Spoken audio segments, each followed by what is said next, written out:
Dear students, before discussing any additional questions, let me once think of NCERT level questions from this lesson, Plant Growth and Development.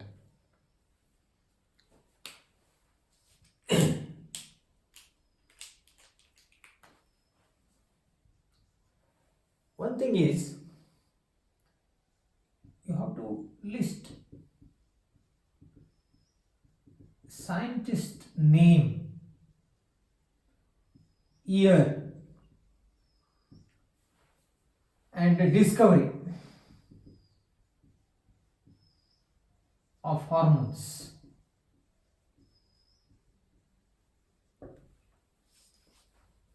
Okay.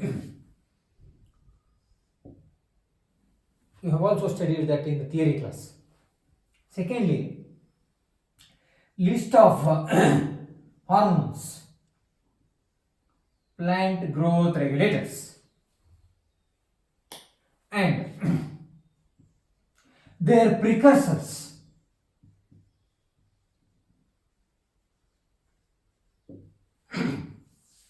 For example, indole acetic acid is derived from indole compounds.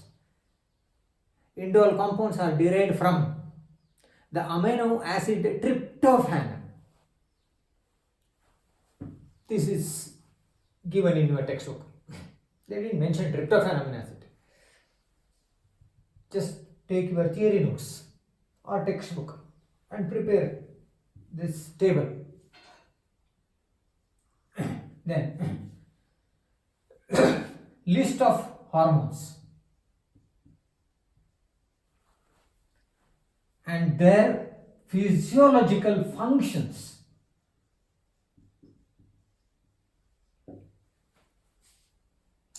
Which hormone is responsible for xylem differentiation? See, this is direct level 1 question. You cannot waste time in this type of questions. It's definitely, did you get the answer? Auxin. Which hormone helps in nutrient mobilization? What do you mean by nutrient mobilization? There is old leaf. Most of the micronutrients are transferred from old leaf into growing region. That's called nutrient mobilization. Tell me, which hormone induces nutrient mobilization? You can find the same thing in your textbook. It is cytokinin. You have also studied the same concept in mineral nutrition topic. Calcium is immobile. Sulfur is immobile. Boron is immobile. Copper is immobile. Most of the minerals are mobile under the influence of cytokinin hormone. There is nutrient mobilization. Which hormone can act as both growth promoter and growth inhibitor? Thinking should not be there. It is undoubtedly ethylene. It has both the effects. Which hormone is responsible for abiotic stress? How do plants tolerate abiotic stress? What do you mean by abiotic stress? The temperature is very high. Soil doesn't have sufficient water. There is bright light. Conditions are not favorable for growth. There is abiotic stress. The plant will not die. The plant will prepare hormone and try to tolerate that abiotic stress. Which is that hormone? It is abscisic acid. So we need to go through everything carefully here. Every sentence, every function. You know 3 functions, you don't know, then 4th one, then you cannot think of 4 marks in the NEET. Okay. Then the next important thing is synthetic plant growth regulators. Prepare the list of synthetic plant growth regulators. And then what you are supposed to do? Applications in agriculture. applications of synthetic plant growth regulators in horticulture. Yes, many plant growth regulators are very useful in agricultural practices. It can be ethaphon or any synthetic auxin such as 2,4-D, etc.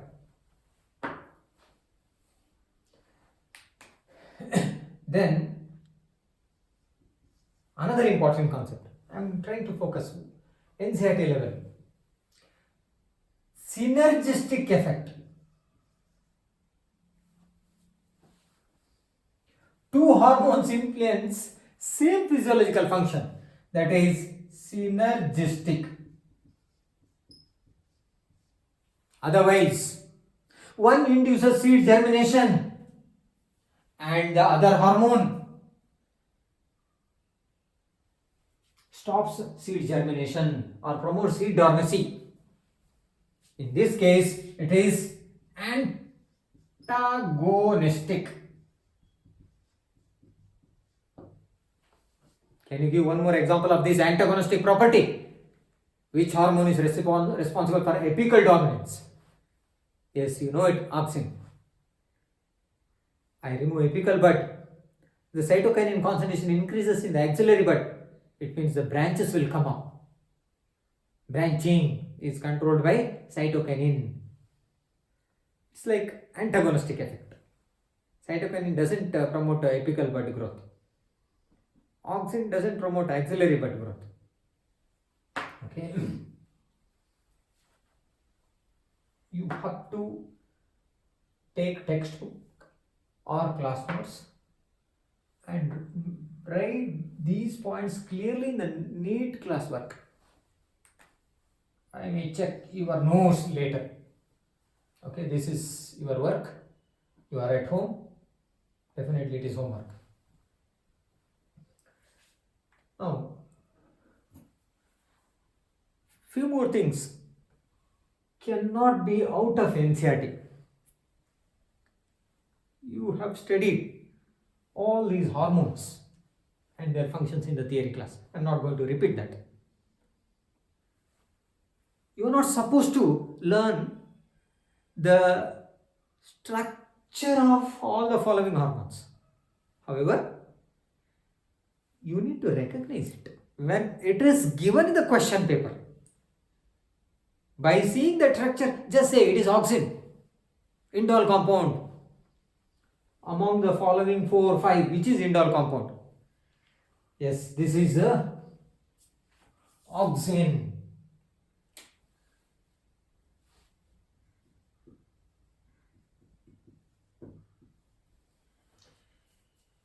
Then which is cytokinin, which is gibberellin, Ga3, and which is abscisic acid, which is ethylene. Okay, this is CH2CH2, ethylene, right? Gas. See, this is very easy. Gaseous hormone. You have recognized ethylene, you have recognized auxin, indole compounds. Then how do you identify abscisic acid among the following? Ga3 is acidic in nature. COOH group should be there. Abscisic acid also has COOH group. This is ABA, abscisic acid. Then this is Ga3. There are hundreds of gibberellin. This is one most common type of gibberellin, Ga3. And this is cytokinin, purine derivative, right? Make sure that you recognize the structure of cytokinin, structure of auxin, gibberellin, ABA, ethylene. Yes. I have taken one additional question here. All the following hormones and nitric oxide influence some physiological changes in plant. Growth and development in plant is controlled by many factors. I have discussed that. Intrinsic factors, extrinsic factors, internal factors. Of course, Internal factors are genes. But function of the gene expression is controlled by hormones and enzymes. In addition to auxin, cytokinin, gibberellin, abscisic acid, ethylene, there are a few more things to influence physiological condition. One is this brassinosteroid helps in cell elongation, cell differentiation, cell development. Steroids. These are not steroids. Okay. There are steroid hormones in our body. Tell me, the steroid hormones of human body. Testosterone, estrogen, progesterone, right? They're all steroid hormones. Plants have brassinosteroids. Brassinosteroids help in cell development. Jasmonates provide insect and disease resistance. Plant will not be damaged by insects and other pathogens. Nitric oxide, it's there in animal also, human also. It is signaling molecule, signaling in case of defense purpose. Salicylic acid, this is systemic acquired resistance. We got immune system. Our immune system produces neutrophils, phagocytic cells, interferons, antibodies, cytotoxic cells. You have studied, I believe, that in second year syllabus. Innate immunity, acquired immunity, humoral immunity, right? Cell-mediated immunity, active immunity, passive immunity. Now you may ask me a question. Do plants have immune system? No.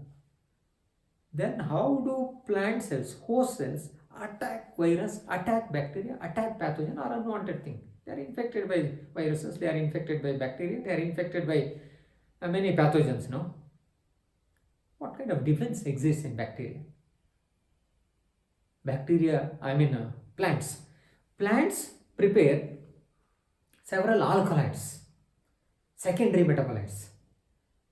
Hence, they are not easily damaged by the pests or any other animal or any other pathogens. That's one mechanism. The second mechanism is this synthesis of salicylic acid. This is responsible for systemic acquired response. The plant will get rid of viral disease, viral infection in case of viral infection. Tell me, which type of protein or glycoprotein is synthesized in our body during viral infection? It can be any virus. Does our defense system produce antibody directly? Do all phagocytes search all viruses and eat all viruses? That is not possible practically. Then what kind of defense develops in case of viral infection? We don't make this salicylic acid. Just find out.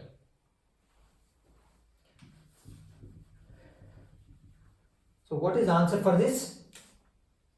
AQ, BR, CS, DP, right? The correct answer is this one.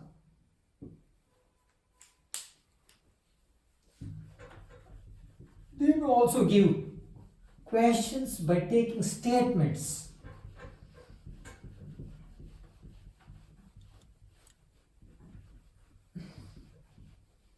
In addition to the direct questions, structures, physiological effects, mechanisms, etc. Statement pertaining to same concept or different concept, that is possible. I'm going to take one such sample question here. Which one of the following statements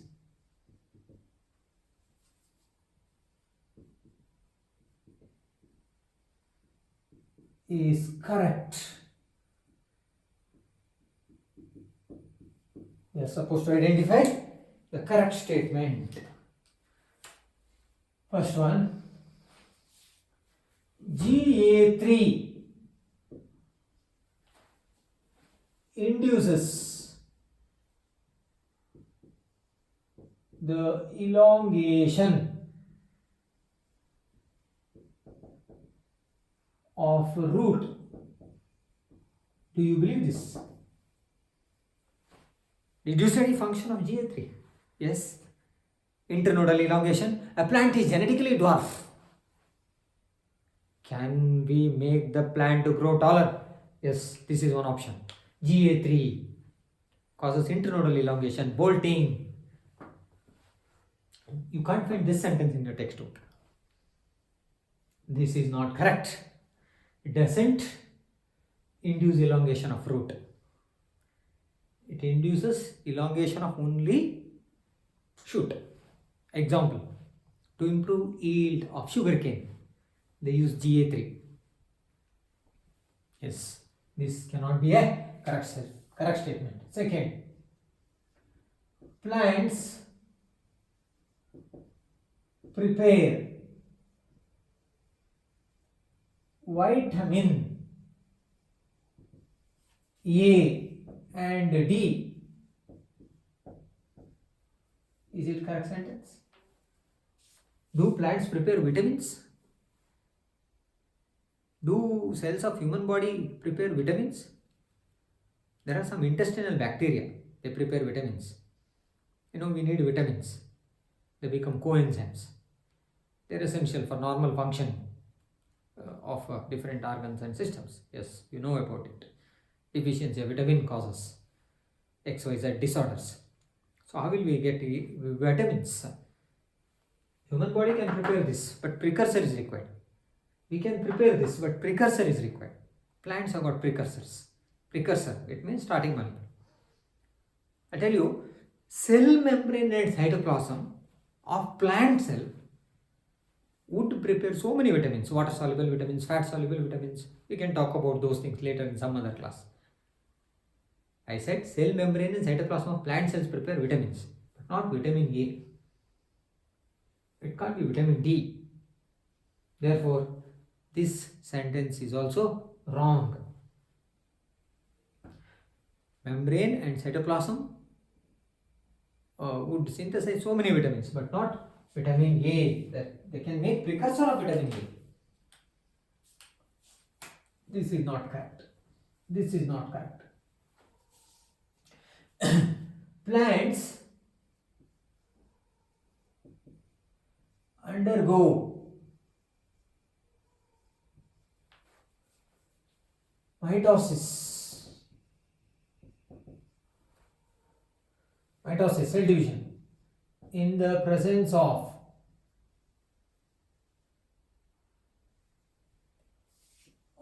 either auxin or cytokinin. Is it correct? Can plant divide?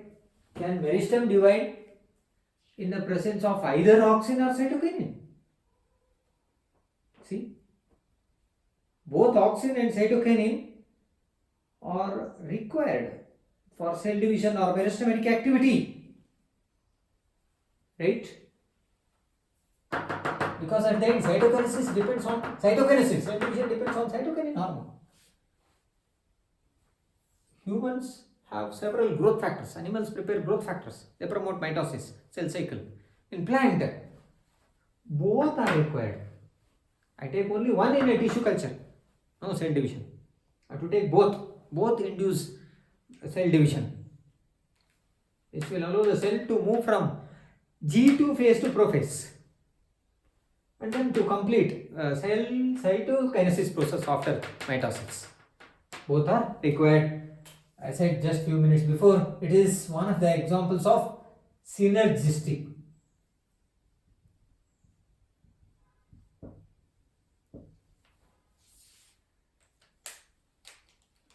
This cannot be a correct statement. Then auxin.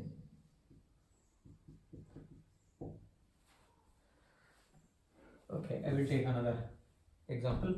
Abscisic acid promotes embryo development.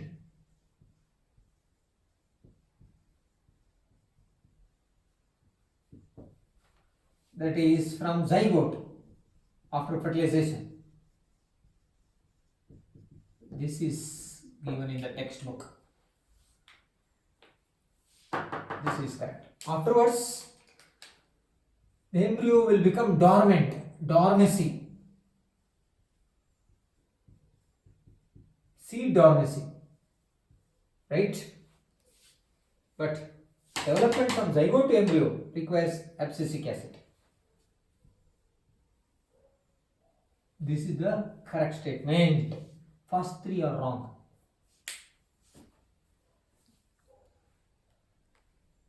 It's like you are studying the whole lesson, but at the end, you will not be very confident about certain things.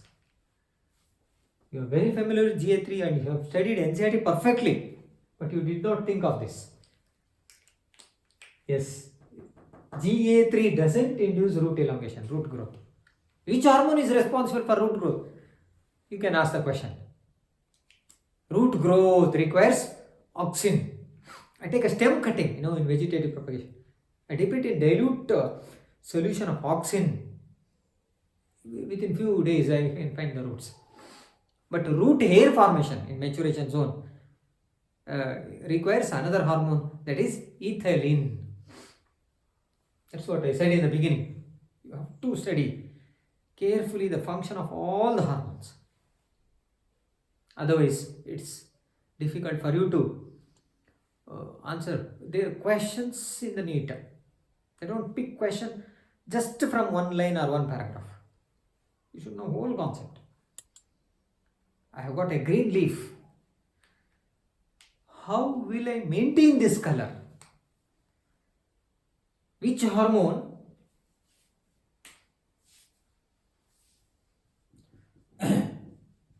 which one of the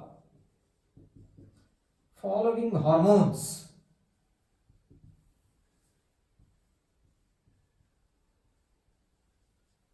helps in chlorophyll synthesis, chloroplast formation?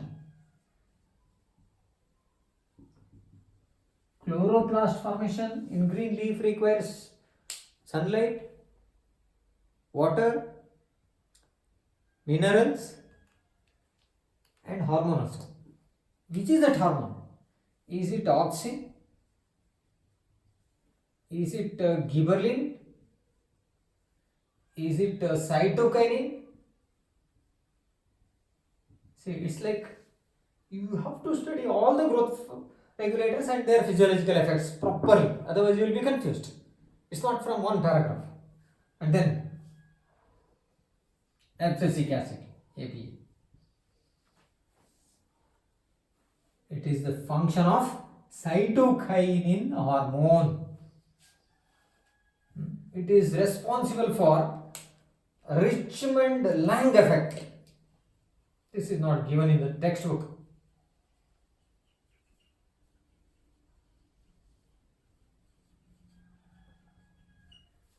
It means it prevents aging.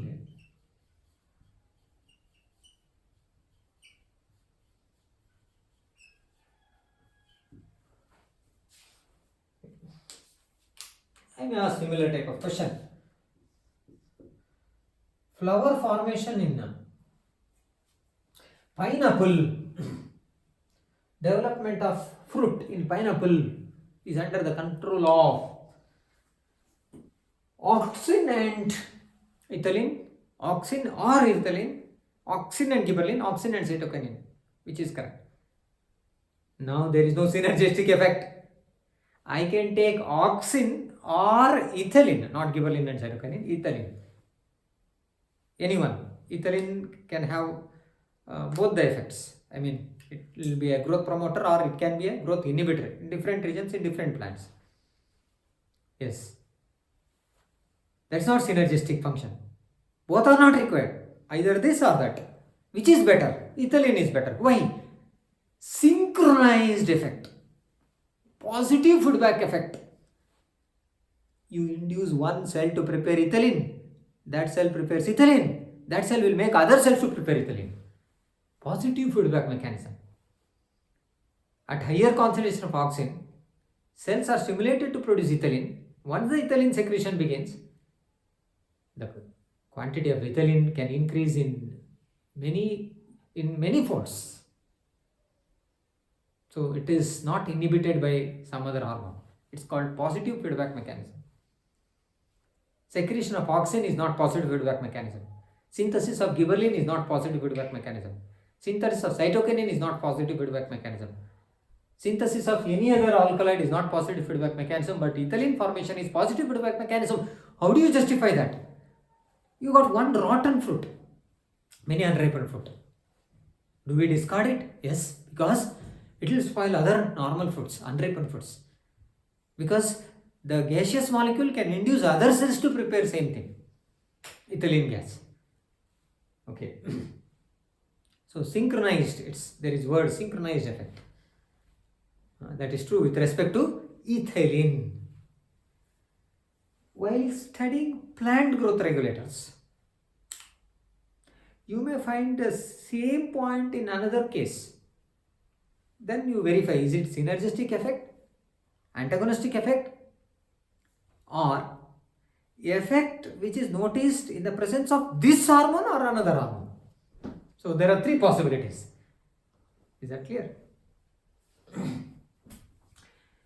I will teach a few more things by taking this type of sample questions, okay, in the next sessions.